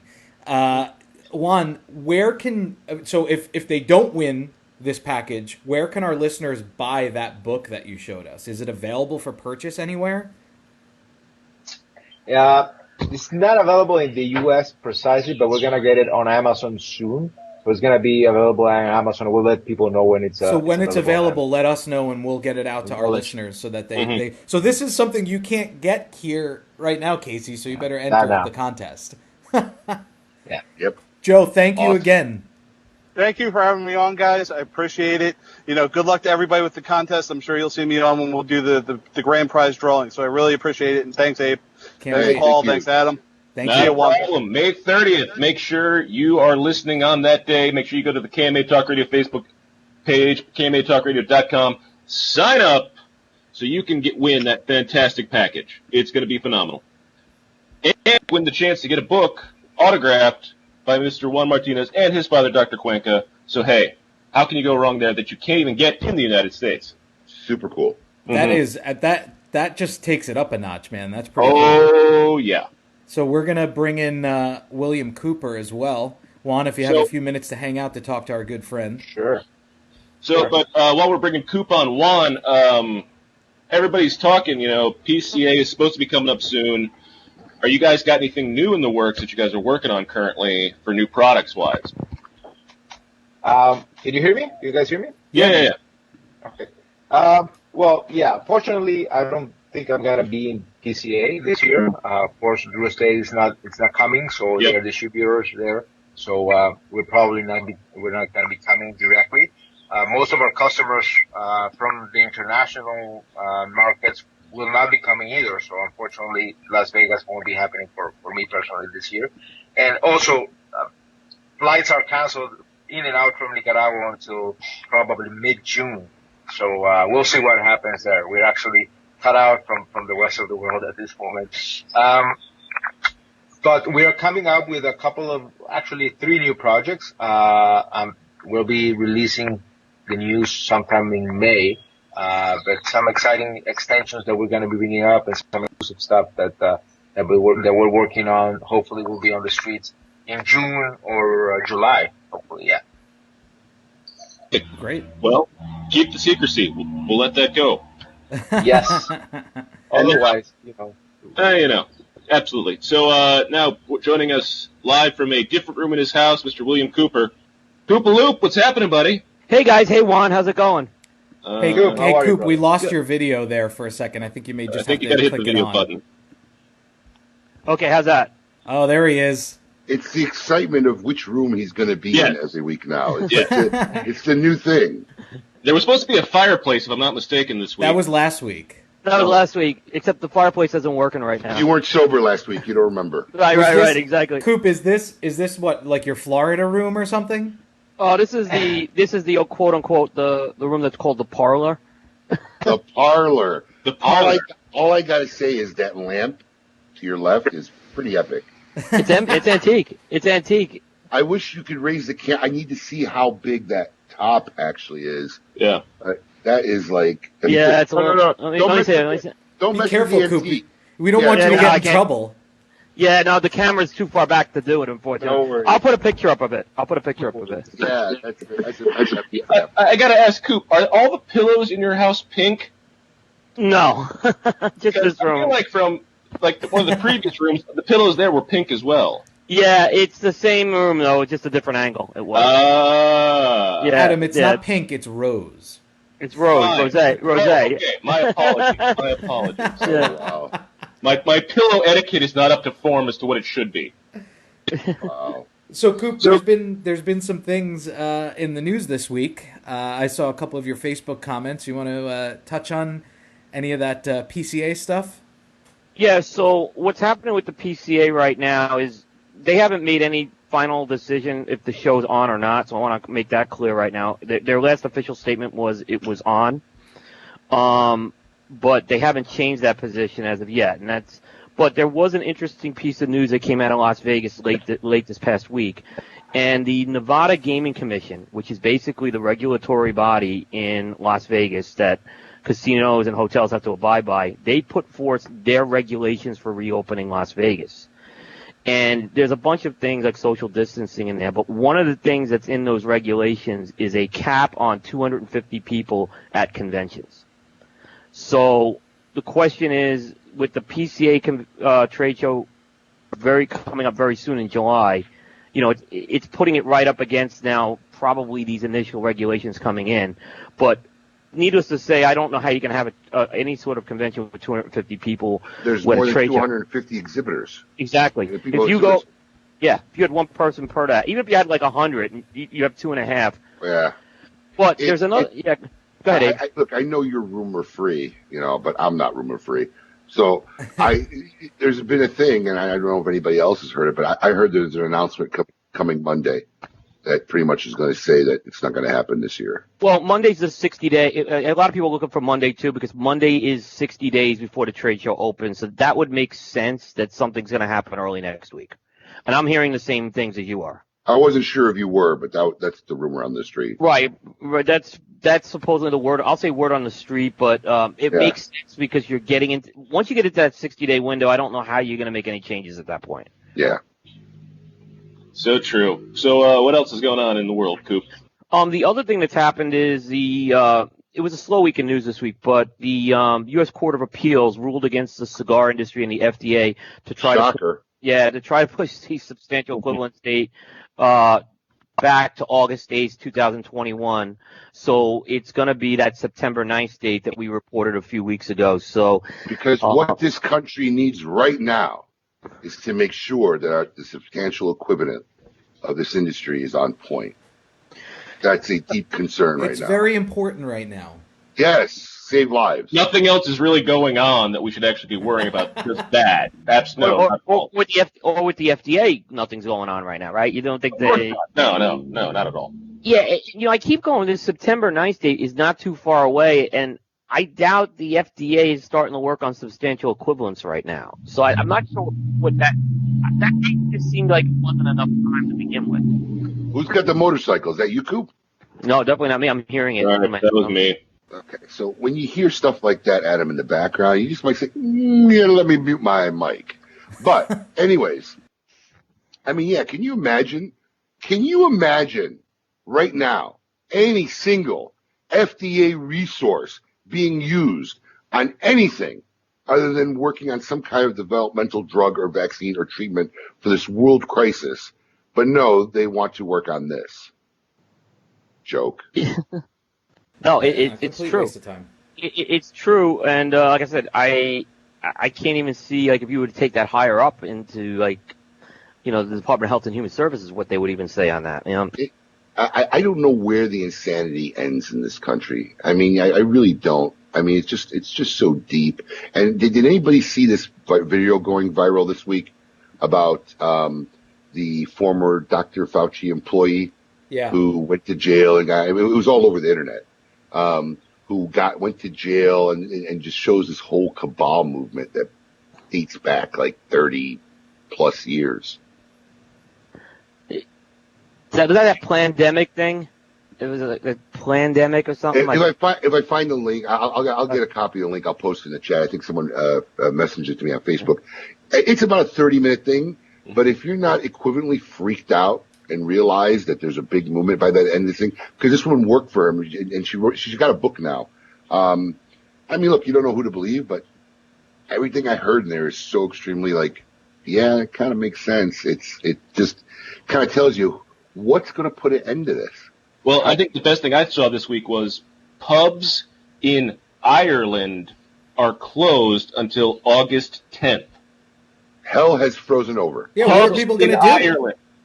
Pubs Hell in has Ireland. frozen. Yeah. Casey says it was a fake video. Casey, let me know where you found it said it was a fake video. I'd like to know. There are a lot of mainstream news networks calling it a hoax as well. I understand, but don't you ever watch these conspiracy theory movies? That's exactly what they do to people like this. No, I know. Yeah. I know.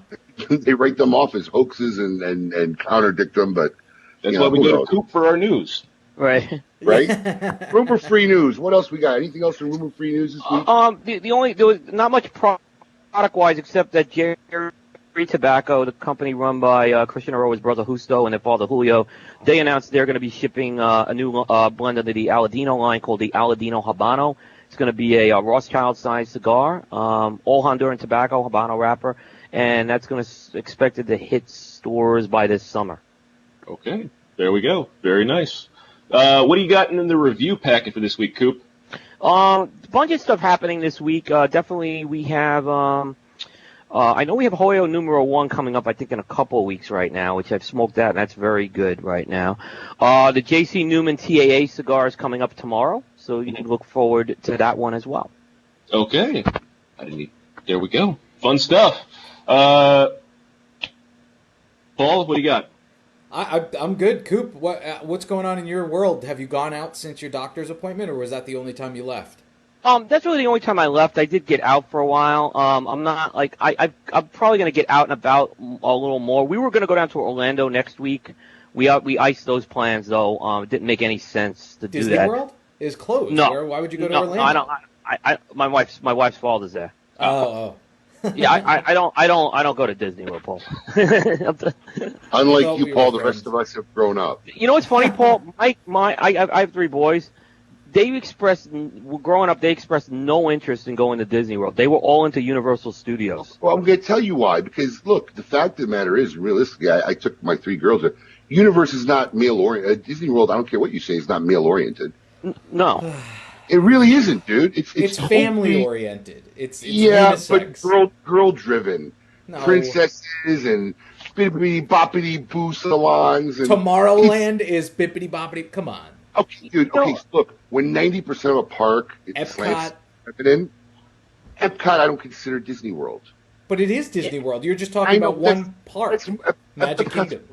Listen, Epcot's more of an adult thing. Most kids don't really get into Epcot. Let's be real. You just want to go to country and get drunk. Don't lie. Right. So? Okay? Okay. I miss the girls in Japan. I miss them Disney in Japan. World, Disney World, like, when I took my kids, my youngest girl was roughly my son's age now. And let me tell you something. Like, you thought they want a trip to the moon, right? My son's 5, 6. He has zero interest, never bought up Disneyland, doesn't even care about Mickey Mouse. You know, it's just He'd not. love it if you brought him. They had no interest. Exactly. Abe, my boys are the same way. No interest in Mickey Mouse. I mean, it's very little girl slanted. Yeah, there's stuff that boys will get excited about, but it's Buzz not Lightyear. Universal Studios. Come on, man. Buzz Lightyear. I'm just telling you, it's just very girl slanted, you know. And don't take offense because I'm calling you feminine, Paul. This is what it is. Bald man. Paul, the turkey legs at Disney though are amazing. Those delightful. They inject them. They inject them with salt. Okay, hold on. Oh, come on, Paul! Don't ruin this for me. You and your obsession with bad food. Now I don't mean bad as in bad taste. I mean like unhealthy. But speaking of which, now that we got you on, we need to talk about the Great American Jerk Off. Oh, the Great American Jerk Off. Right. This was so I can't take credit for this. Coop couldn't even say it. Did you hear him stutter? Yeah, he got a little embarrassed. He felt inappropriate. I felt that. I wasn't offended though. I wasn't offended, so I'll make that good. Yeah, so this was actually not my idea or my name, but I agreed to be host this and be the judge on this. So we have three, I guess Abe and two of our friends, Randy Griggs and Sean Miles are all three are contending to be the best maker of beef jerky. So they're gonna all put it to a test. And they're going to bring their beef jerky to the table. And the winner of this actually is me because I get to test and judge these three. And I think we're looking to have we were talking this morning, we're looking to have the show probably, later this month on a Monday. Yeah, the 18th or 20th right now. We'll have details on all of our social media there. I think it's going to be a lot of fun. When you had your blood test, did you ask about this? Is this okay? No, I didn't. I didn't. So this started as between me and Randy from the A to Z Odyssey, right? The Dojo guys. Right. And, kind of got a little, because I'm not, Randy, from what I understand, I watched Randy's like a hardcore jerky guy. Like he's been making jerky, he knows jerky. I just kind of got into this a year ago, and I've only made like 2 or 3 batches, right? So, but when I made my batches, everybody raved about them. I don't know if you had a chance to try any, Adam, when I made them a few times here. I did. I did. You had it in the office. It was awesome. Yeah. Everybody raved about him, right? So we got a little tip. So we said we were going to have a competition. And then, okay, I'm like, well, who do you want to judge, right? So he picked Eric Gunderson first. I said, dude, like, you're in his back pocket. You work together. Thanks, Randy. Thanks, right? Randy. Right, yeah, just telling you how it is, right? I know. Glad I found that out. Right?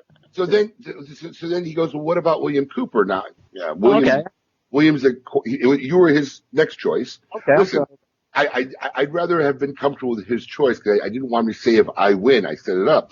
But he picked Will. I'm totally good with Will. First off, we know Coop loves a lot of unhealthy food, right? He's out there munching a lot. I'm all right with it.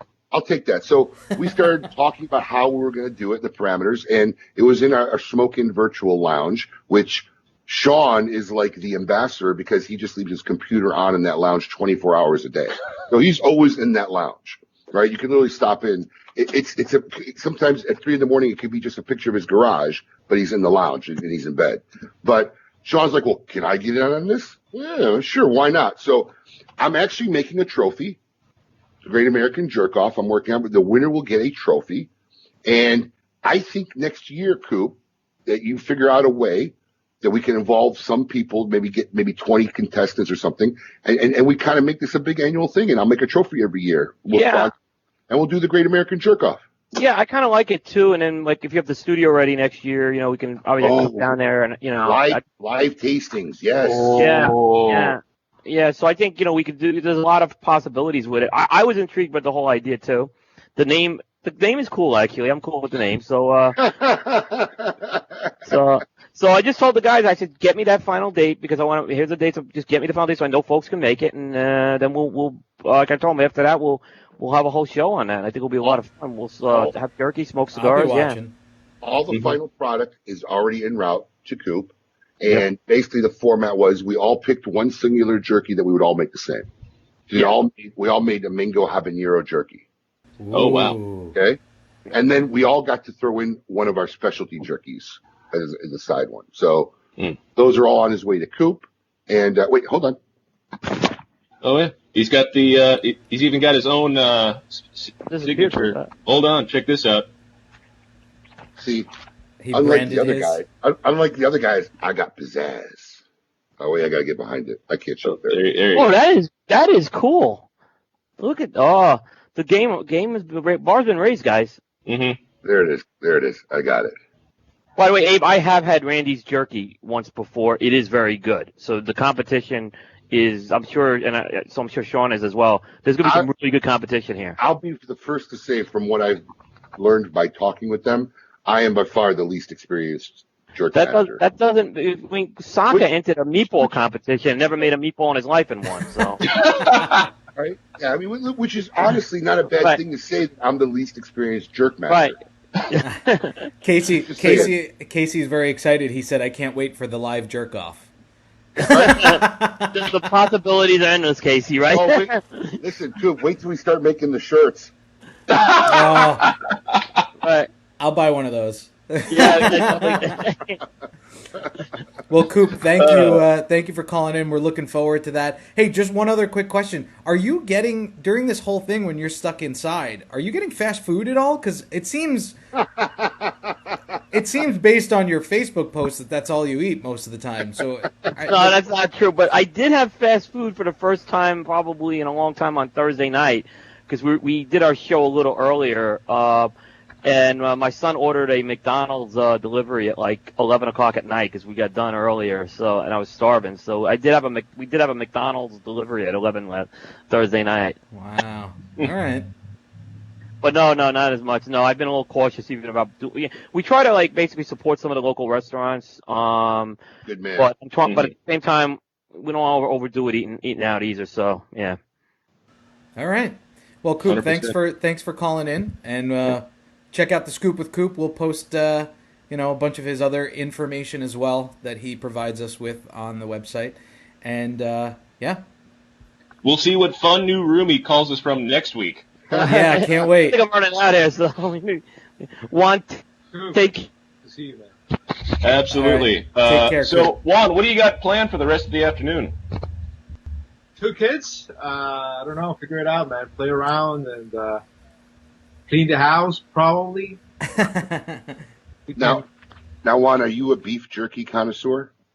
Actually, not at all. I first tried beef jerky last year. I've never had it in my life. And I went out and my wife was doing a special, it was like Whole 30 food regime or something like that. And she sent me out to buy some of those. It was interesting, man. It was interesting. Is it not a big thing in Nicaragua, or? Beef jerky has a serious culture. I mean, like a serious hardcore culture. There are like jerky fanatics. And honestly, gourmet jerkies in the last 2-3 years have been a hugely up and coming thing. Filet mignon jerky and honestly other game jerky, right? So I pretty much buffalo beef jerky. Yeah, I pretty much have stuck with beef. I haven't experimented too much in other meats and games, but I've always liked jerky, and the stuff I made at home when jerky is a very expensive thing to buy, right? I mean, a little 2.5 ounce package is typically anywhere from $6 to $8.